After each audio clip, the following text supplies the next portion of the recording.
สบายดีจ้าสวัสดีจ้าพี่น้องสวัสดี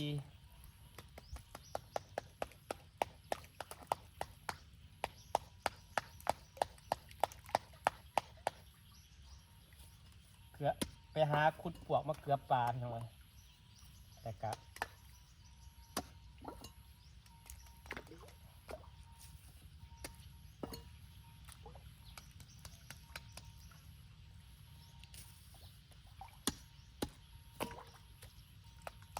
ปาสิเอาว่าหายังไม่ได้ไปอยู่รถยังไม่ได้ซ่อมพี่น้องเอ้ย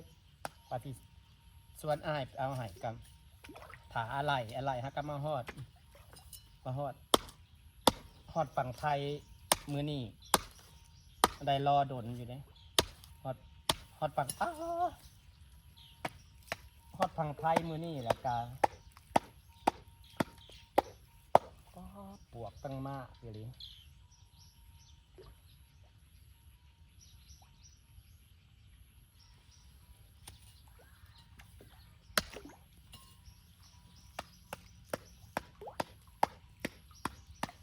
ฮอดฝั่งไทยมือนี่ที่แรกว่าแซ่ถ้าจะอายไปเอามือนี่แหละแต่ว่าคนยากก็ไม่ได้ไปเอา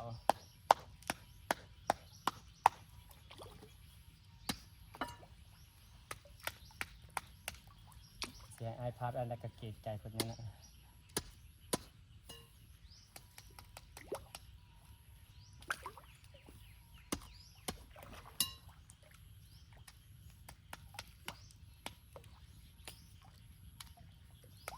มากปวกนะ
มากแง่อะไร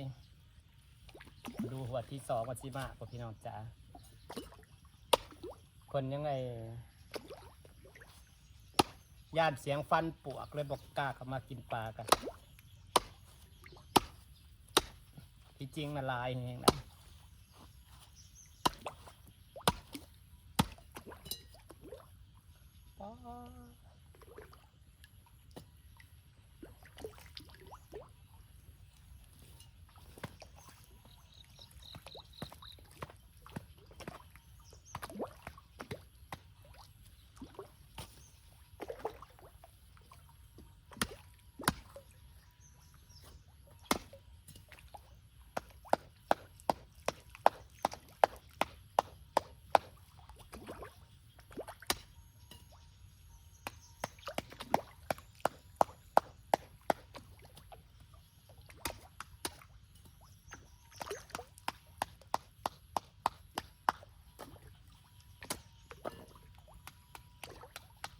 ปวกมากเลยพี่น้อง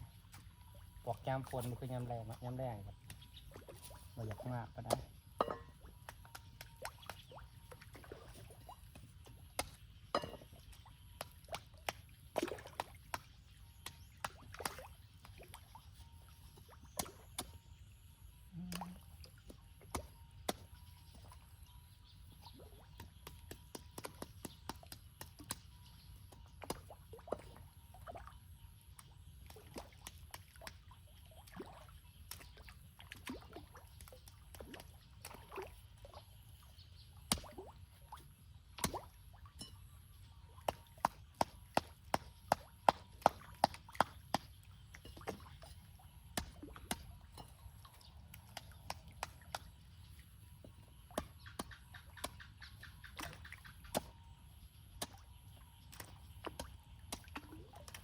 ลงไปปลาหมูแห้ง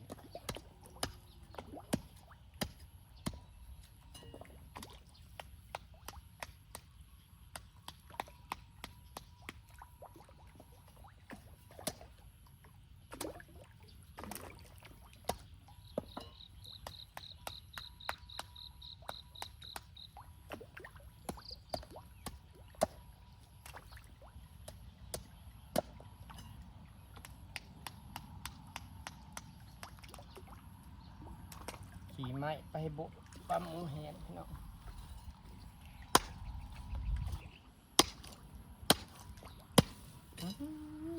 ปวด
มากครับไอ้ผ้าได้น้อยเนี่ยก็ยังเต็มอยู่ติดก้อนลงไปมันแห้งก่อนไปขี่ไม้เดี๋ยวมันก็ละลายนะปลาหลายปลาเป็นแห้งจิ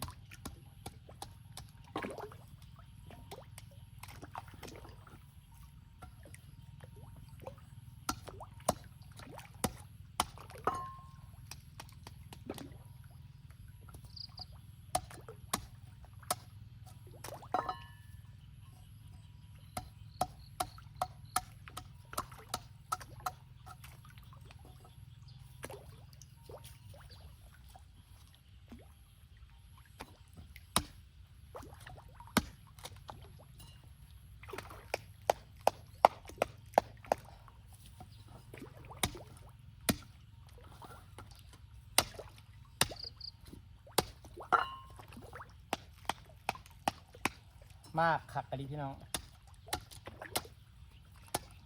ปวดงามผลนี่มากขักดิ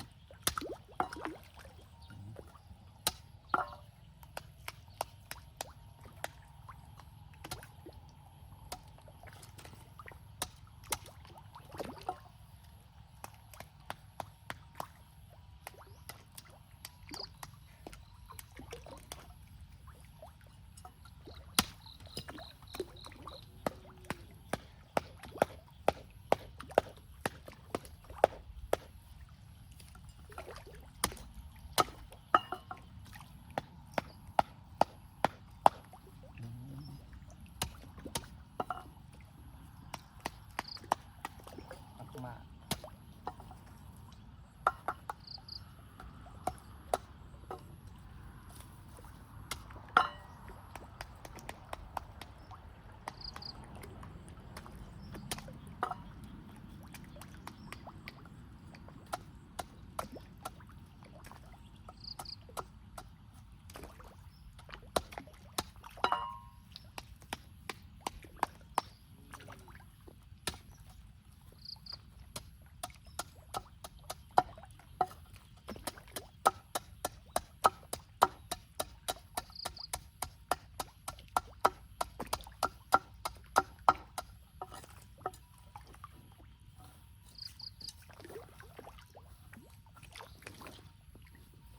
น้องจ้าสิฝากบรรยากาศเป็นซ้ำนี่ก็เลยน้อง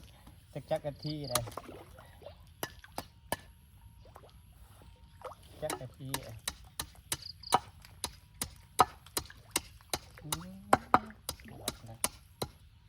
สมัยเลี้ยงปลากระเพาะสมัยก่อนนะคนพาเห็ดจักทีเลย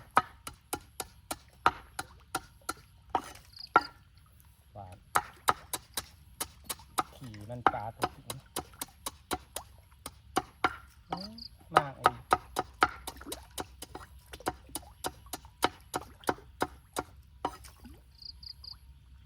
กดแล้วน้อยๆแน่ๆมันกระลาย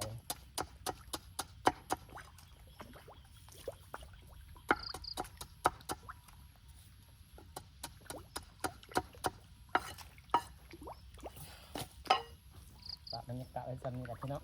หนังเป็ด